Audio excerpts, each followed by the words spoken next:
என் வரலாறு உனக்கு கதை, உன் கதை எனக்கு வரலாறுடா.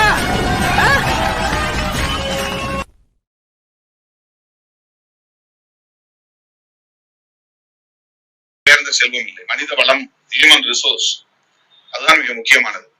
எல்லோரையும் குடிநோயாளிகள் ஆக்கிவிட்டு நாட்டை வல்லரசாக்க முடியாது. ஒவ்வொரு குடும்பத்திலும் குடிநோயாளிகளை உருவாக்கிவிட்டு நலத்திட்டங்கள் வழங்குவதில் எந்த பயனும் இல்லை. ஆகவே மாநில அரசுக்கும் இந்திய ஒன்றிய அரசுக்கும் இந்த கோரிக்கைகளை வலியுறுத்தக்கூடிய வகையில் விடுதலை சிறுத்தைகளின் மாநாடு, மகளிர் மாநாடு அக்டோபர் 2 நடைபெறுகிறது. அதற்கு உங்களுடைய முழுமையான ஒத்துழைப்பு தேவை. என் நாம பாரியா, தாய் சிறுத்தைன்னா தாய் சிறுத்தைதான். தமிழ்நாட்டு மக்கள் மேல என்ன ஒரு அக்கறை பத்தியா, இப்படிதான் இருக்கணும். என்னையா இன்னையா தலைவர் இப்படி எல்லாம் பேசிட்டு இருக்காரு? ஆமா, தமிழ்நாட்டு மக்கள் மேல எப்படி ஒரு அக்கறை பாரியா. பாத்தீங்க, மதுக்கடையினால வித்து வரக்கூடிய பணத்தினால எவ்வளவு நலத்திட்டம் செஞ்சாலும் ஒரு பயணம் இல்லை. அது மட்டுமா, தமிழ்நாட்டுல அத்தனை பேர்த்தையும் மதுவுக்கு குடி நோயாளிகளாக்கிறீங்க, அடிமையாக்கி இருக்கிறீங்க அப்படிங்கிறாரு. எங்கேயாவது கூட்டணி கட்சியில இருந்துகிட்டு இந்த மாதிரி கூட்டணி கட்சியை எதிர்த்து பேசக்கூடிய தில்லும் தைரியமும் எவருக்காவது ஒருத்தருக்கு இருக்கா? அந்த மாதிரி ஆளுங்கட்சி எதிர்த்து கூட்டணி கட்சியில இருக்கிற தலைவர்கள் இப்படி போராட்டம் பண்ணலாம், மாநாடு நடத்தலாம் முடியும்ல? யாராலையும் முடியுமா? இது தாய் சிறுத்தைதான். அதுக்குதான் இவங்களுக்கு வசனம் வச்சிருக்கலாம் பாரு. என்னன்னு? அட்டைடா மாதிரி அத்தி மீறு சிமிரி எழு திருப்பி அடி அப்படி எல்லாம் பேசிருக்காரு வச்சா. இதுதான் எங்க தலைவரு. பழைய திரும்ப வந்திருக்காரு அண்ணன். புகழ் பாரு, கேட்டீங்க அங்க திமுக கதி இளங்கி கிடக்குறாங்க. அவ்வளவு போர்ஸ் இல்ல, அளவுக்கு போர்ஸா போட்டு நம்ம எதை புடிச்சு மிரட்டணுமோ அந்த அளவுக்கு மிரட்டிட்டாங்க. இன்னைக்கு மாடல் அரசு நிக்கிறல, இங்க முக்கியமானது என்ன? மதுக்கடைனால வருமானத்தினாலதான். கேட்டாலும் ஒரு கேள்வி, சரியான பாயிண்டா? நமக்கு வருமானமா முக்கியம், மக்கள் நலன்தாயா முக்கியம். முக்கியம் சொல்லிட்டு மனித வளம் ரொம்ப முக்கியம் இல்ல, அதை அழிக்க கூடாது. குடிக்காம அழிக்கிறாங்க அப்படின்னு எடுத்து கேட்டாலும் கேள்வி சரியான கேள்வி கேட்டார்ல அண்ணன். திமுக ஆடி போய் கிடக்குறாங்க.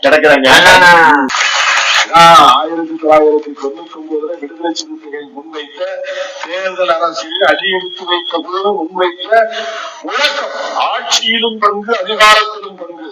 என்னையா தலைவரு, ஆட்சியிலும் பங்கு அதிகாரத்திலும் பங்கு எல்லாம் கேட்டதுக்கு அப்புறம் தான் ஆடி போய் கிடக்குறாங்க திமுக காரங்க எல்லாம். என்ன எப்படி கூட்டணியில இருந்துகிட்டு நம்ம கட்சியே பங்கு கேட்கறான், ஆட்சியிலையும் பங்கு கேட்கறாங்க.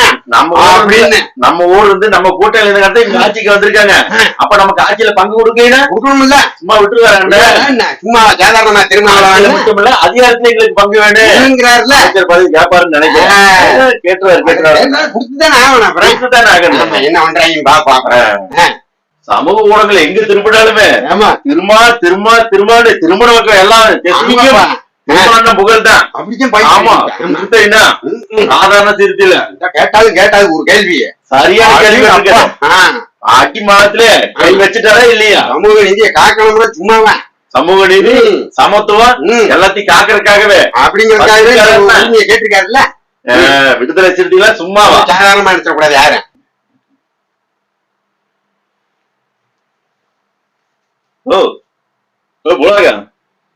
என்னையா இப்படி அமைதியா நிக்கிறேன்? என்னத்தையும் பறி கொடுத்த மாதிரி.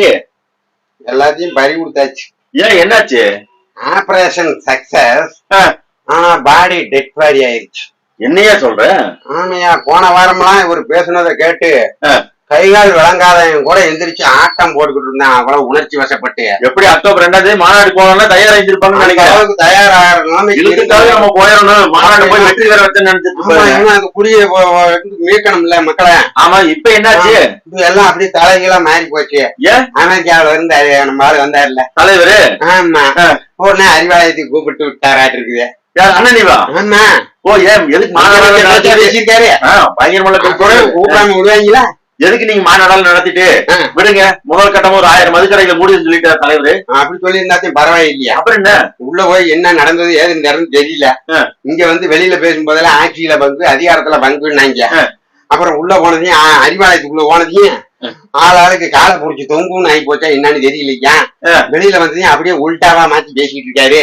சிறுத்தையா இருந்தது பூனைக்குட்டியாச்சோ? ஆமையா என்னன்னு தெரியல, சிறுத்தையை சிதைச்சிட்டாங்க போல் இருக்கு உள்ள வச்சு. எனக்கு என்னமோ நம்ம முதலமைச்சர் ஐயாவுக்குமே இந்த மதுக்கடை நடத்துறதுல விருப்பமே இல்லையாமா. ஆமா, அப்படித்தான் அந்த என்ன அமைச்சர் மதுக்கடை அமைச்சர் இருக்காருல்ல, அவரு கூட அப்படி சொன்னாராம்.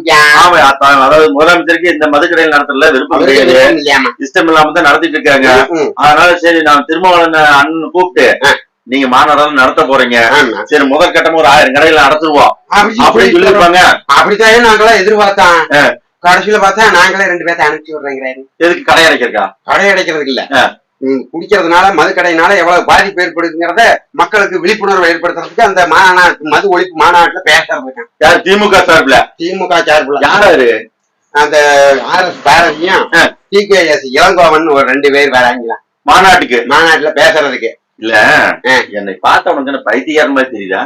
நானே பைத்தியக்காரன் ஆயிட்டேன். பார்த்தா முட்டா பையனா தெரியுதா? அப்படித்தான் ஆகி போச்சு நிலைமை. இப்போ இந்த மதுக்கடையில யாரோட கட்டுப்பாட்டுல இருக்குது? திமுக அரசாங்கத்தோட தான், மாநில அரசின் கட்டுப்பாட்டுல, அது மாநில அரசோட கட்டுப்பாட்டுல. இப்ப மதுக்கடை நடத்துறதுக்கு முதலமைச்சருக்கே விருப்பம் இல்லையில. மது விலக்கு மற்றும் ஆயத்துறைக்கு தானே ஒரு அமைச்சர் இருக்காரு, அவர் அந்த வேலை செய்யறாரா? மது நிறைய விற்பனை பண்றதுக்குள்ள வேலை செஞ்சுட்டு இருக்காரு, டார்கெட் வச்சு வித்துட்டு இருக்காரு. 45,000 கோடிக்கு வித்தது 50,000 கோடியா எப்படி விற்கணும் அப்படின்னு ஐடியா பண்ணிட்டு இருக்காரு. இப்ப நான் என்ன கேக்குறேன்னா, நம்ம கூட்டணி கட்சி ஆளுங்கட்சியில இருக்கிற போது கூட்டணியில இருக்கிற கட்சி ஒரு கட்சியை எதிர்த்து நம்ம போராட்டம் நடத்த போது அது மதுக்கடைக்கு எதிராக நடக்கும் போது அது கள்ளக்குறிச்சியில ஒரு 69-70 பேருக்கு மேல இறந்திருக்காங்களே, அதை முன் வச்ச கருத்தை நடத்த போறாங்க அப்படின்னா நம்ம உண்மையாலுமே மக்கள் மேலுமே மக்களின் நலன் மேலுமே அக்கறை கொண்டுள்ள ஒரு அரசா இருந்தா, மாடல் அரசா இருந்தா என்ன பண்ணி இருக்கணும்? கடை எதுக்கு மூடி இருக்கணும்? முதல்ல கையெழுத்து போட்டிருக்கணும். ஒரே ஒரு பேனாதையா, ஒரே ஒரு பேனால், ஒரே ஒரு கையெழுத்து தான் போட்டா நாளை கடைக்கு அரசின் கொள்கை முடிவுல நீதிமன்றங்களே தலையிடவே முடியாதுல்ல. இதை விட்டுட்டு நம்ம எதுக்கு இந்த மாநாடு நடத்த 2 பேருக்கு அனுப்பணும்? அதுவும் இல்லாம அந்த மாநாடு நடத்த 2 பேர் எதுக்கு அனுப்புறேன்னு கேக்குறேன். அதையும் சொல்றேன் கேளு. இவர் என்ன சொன்னாரு அறிவிப்பு கொடுக்கும் போது, அண்ணன் அதாவது இந்த மதுக்கடை ஒழிக்கிறதுக்கு போதை ஒழிப்பு மாநாடு நடத்துறதுக்கு யார் வேணாலும் வந்து எல்லாரும் வாங்கப்பான்னு கூப்பிட்டாரு. ஆனா 2 பேர் மட்டும் வேண்டாம், சாதியவாத கட்சியிலுமே மதவாத கட்சியில மட்டும் வேண்டாம், மத்த எல்லாருமே ஒன்றிணைந்து நின்று இதுக்கு எதிராக குரல் கொடுக்கணும்னு சொன்னாரு. ஜனநாயக கட்சியை வச்சு நடத்த கேட்கும் போது நடத்துறது ஜாதி கட்சி தான். அது வேற ஜாதி கட்சி தான், அதை விட அது கூட போக வேண்டாம். அப்ப பத்திரிகையாளர் கேட்டாங்கல்ல, இப்ப அதிமுகவுக்கு அழைப்பு கொடுக்குறீங்களா? ஆமா, அவங்க வந்து கலந்துக்கலாம்னாரு. அதனாலதான் இங்க 2 பேர்த்து திமுக இருந்து அனுப்புனது. அதிமுக இருந்து ஒரு 4 பேர் வந்து திமுக எதிராக பேசி மதுக்கடைகளை மேல இருக்கிற குற்றச்சாட்டுகளை கொட்டிட்டாங்கன்னா மதுக்கடையில உண்மையாலுமே அடைக்க வேண்டிய சூழ்நிலை வந்து அது ஒரு பக்கம். இன்னொன்னு பாத்துக்கா, அப்படியே நைஸா பேசி திருமாவளவனை 26 தேர்தலுக்கு அதிமுக பக்கம் இழுத்துட்டாங்கன்னா கதை முடிஞ்சு போயிருமே திமுகவுக்கு. இந்த திமுக ஆட்சியில வந்து முக்கிய பங்கு வந்து விடுதலை சிறுத்தைகள் தான். அந்த கட்சி அதிமுகவுக்கு போயிட்டான் 27ல. நம்ம கதை என்ன ஒண்ணு ஓட்டை விழுகாட்சி ஆங்கிலிக்க. அதனால உள்ள கூப்பிட்டு போய் பேசிருப்பாங்க, அறிவாயத்துக்கு வர சொல்லி ஒரு டீலிங் பேசிருப்பாங்க. பேசிக்கலாம்.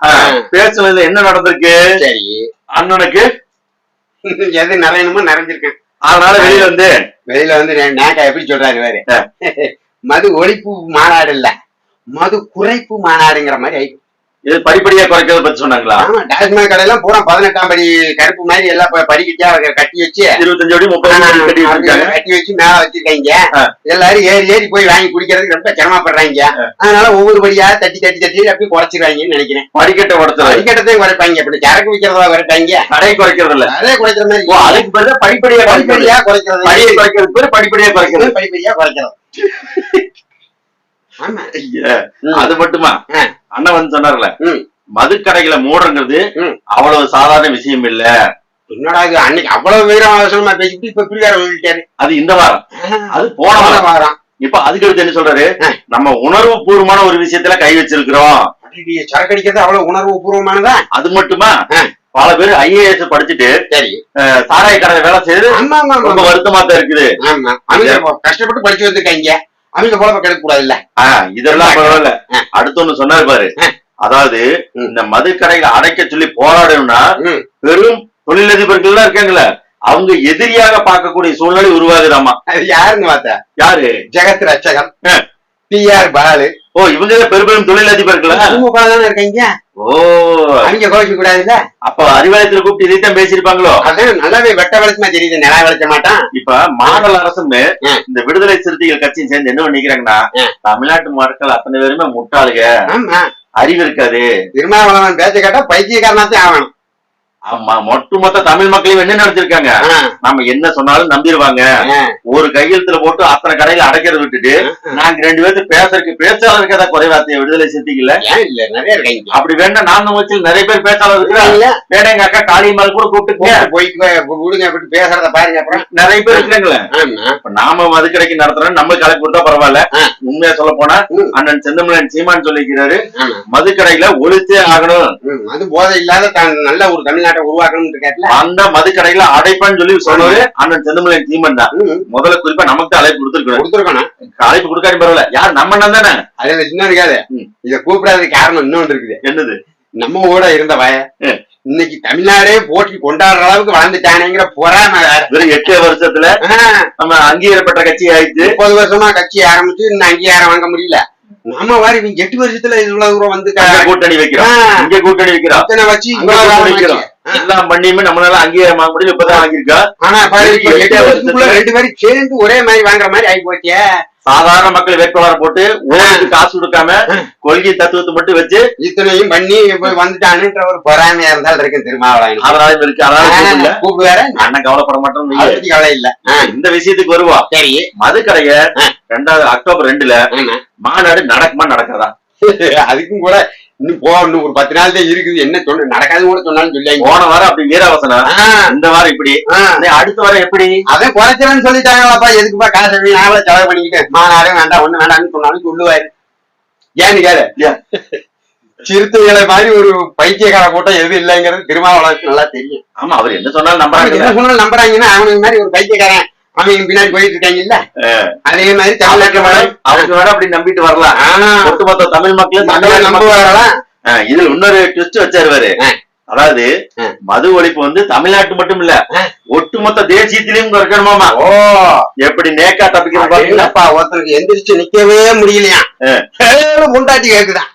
அந்த கதையா இருக்குது. அதாவது என்ன சொல்லுவாங்கன்னா, காரணம் தமிழ்நாட்டுல அடைச்சிட்டுன்னா பக்கத்துல பாண்டிச்சேரியில விக்கிறாங்க, இங்க கேரளால விக்கிறாங்க, அங்க ஆந்திரால விக்கிறாங்க, அங்க எல்லாம் போய் குடிச்சிட்டு வந்துருவாங்கல்ல அப்படின்னு. என்ன காரணம்? அதெல்லாம் அடைக்க சொல்லுங்க, அப்புறம் நாங்க அடைக்கிறோம். ஓ, அதெல்லாம் நடக்கிற கதையா? அது அந்த காலத்துல இருந்து இதே வசனம் தானே வச்சிருக்காங்க. ஆனா இதுல பாருங்க, காட்சி விக்கிறவனா திமுக காரங்கிறான், அதே கூட்டணியில இருந்துகிட்டு சாராயம் விற்க கூடாதுன்னு சொல்றது இவருதான். எப்படி இது என்னையா கொலை பண்ணவனும் கூட வந்து அழுகிற மாதிரில இருக்குது. கொன்னவனும் அழுகிறா, கூட கொலை பண்ணணும் கூட வந்து அழுகிற மாதிரி. இதுக்கு போட்ட நாடகம் பூரா இப்ப வெளுத்து போச்சு. அவன் இப்ப மீம்ஸ போட்டு பொல்லா கொள்றாங்க. ஏன்டா வாய கொடுத்து இப்படி ஏன்டா பின்னாடி இருந்துச்சு, பூனையா பம்பி கிடைக்குது. என்ன ஒண்ணு வாங்கின்னு தெரியல. அக்டோபர் 2க்கு பிறகு திரும்ப இதை பத்தி பேசுவோம். அதுவை ஒழிக்கிறாங்களா இல்ல விசிகாவை ஒழிக்கிறாங்களான்னு தெரியல, பாத்துருவேன். அதையும். ஆமா, மீண்டும் மற்றொரு காணொலி சந்திக்கலாம். நன்றி, வணக்கம்.